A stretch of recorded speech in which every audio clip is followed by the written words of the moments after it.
There are few things I enjoy more than wandering around my home and for no reason whatsoever, rapidly turning around and shouting, "This is SYFY Alpha 5! This is SYFY Alpha 5! When it comes to Star Trek antagonists, it's hard to beat Ricardo Montalban as Khan Noonien Singh.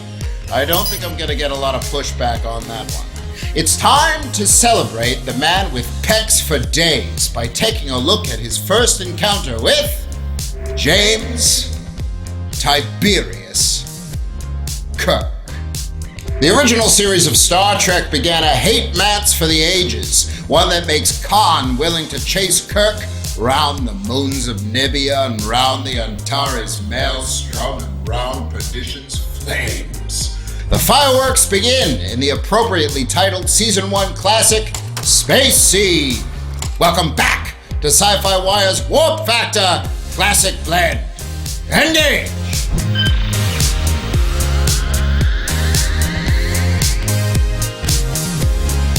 Prepare for a mission briefing!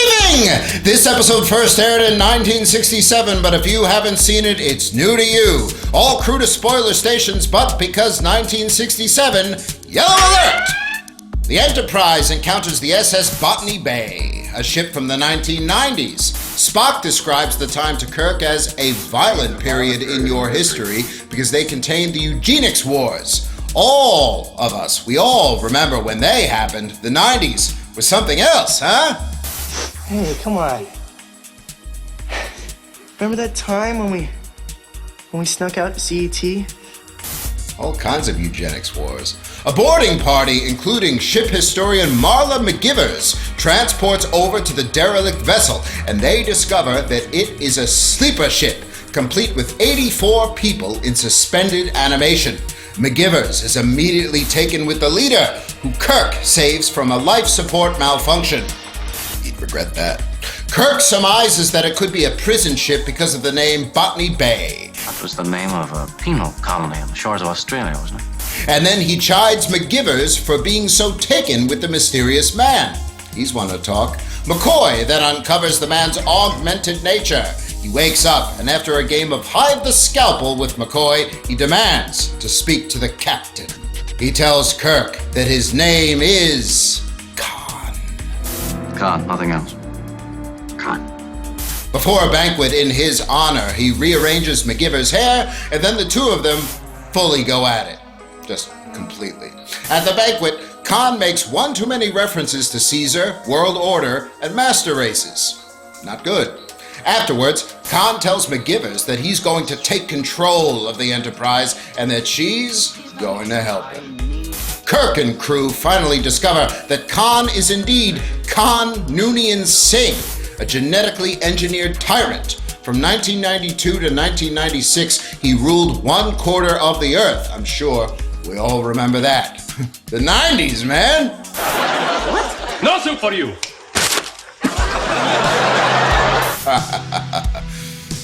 After donning a Starfleet uniform and talking with Kirk, Khan busts out of his quarters and revives his crew with the help of McGivers. In a snap, Khan has control of the Enterprise's life support and demands that Kirk surrender. Your ship is mine. I have shut off the life support system to your bridge. Khan now controls the bridge crew, and McGivers has the McShivers about how one of Khan's men treats Uhura. The crew is resisting Khan, so he throws a fit. Just a total fit. McGivers then rescues a captive Kirk just as Spock arrives on the scene, taking out one of Khan's men with a Vulcan nerve pinch. Kirk and Spock flood the ship with knockout gas, but Khan escapes to engineering and sets the ship to blow.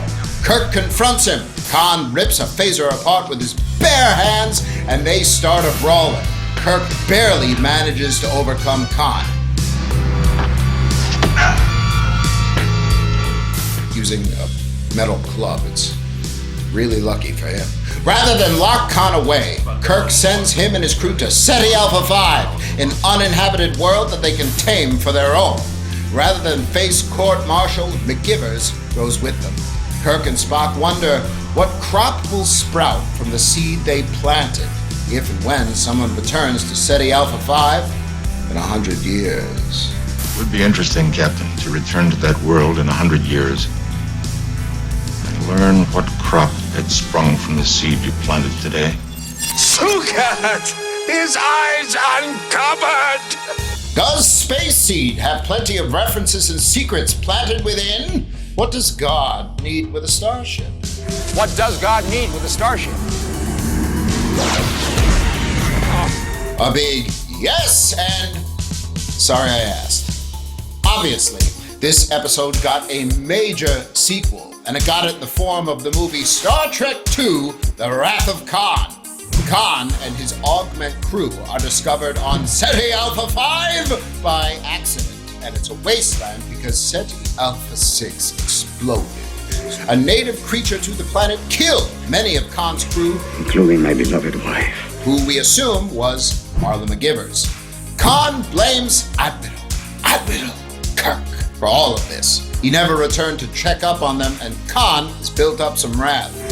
I shall leave you as you left me, as you left her. Khan is discovered by the newly promoted Commander Pavel Chekhov, who describes the event of Space Seed to his captain. Khan remembers Chekhov, which is odd, because Chekhov is not in Space Seed. Walter Koenig hadn't even joined the series yet, so we'll just imagine that Chekhov was on the ship at the time of the episode, but the cameras were just never pointed at him. Does that work? Books have since attempted to explain the Chekhov situation, notably the book To Reign in Hell, The Exile of Khan Noonien Singh. Both the eugenics wars and augmented humans would be explored in the 4th season of Star Trek Enterprise in the episodes Borderland, Cold Station 12, and The Augments. Star Trek the Animated Series also dealt with genetically augmented humans in The Infinite Vulcan. Star Trek Deep Space Nine eventually included a storyline about genetic manipulation. It is outlawed because of the dangers of someone possibly turning into the next Khan. But later on in the series, it's revealed that Dr. Julian Bashir was himself genetically altered. It is a part of his family history that both he and Starfleet have to deal with. Khan found his way over to the Kelvin timeline in the film Star Trek Into Darkness. Though the film's creators made everyone think that Benedict Cumberbatch was just playing a villain named John Harrison, nope, he turned out to be Khan, woken up early and used as a weapon by Peter Weller's Admiral Robocop. Breeze punk. Spock tries a Vulcan nerve pinch on Cumberbatch in the movie, like Spock does with one of the augments in Space Seed, but it has no effect on Strangelock Conversmaug, who also has magic blood that saves the life of Chris Pine's Kirk. If you ask me, and you haven't. The original Khan is a fascinating antagonist for one very specific reason. He quotes both historical events and Paradise Lost to justify his actions, and the writing of him is fantastic. But none of it, absolutely none of that would work without Ricardo Montalban. He plays Khan like he's the hero of his own story, and that's why Khan works so well, at least for me. While he's driven by passion and revenge in Star Trek II, in Space Seed, Montalban plays Khan as a firm leader with an incredibly distorted view of reality. Montalban made Khan so iconic, that he became the basis for what Star Trek II would eventually become. Incoming producer Harv Bennett saw Space Seed and realized that Khan would provide the new film something that Star Trek the Motion Picture did not have: a villain. Sorry, V'ger. Apologies to V'ger all around, but you've got nothing on Khan. Khan!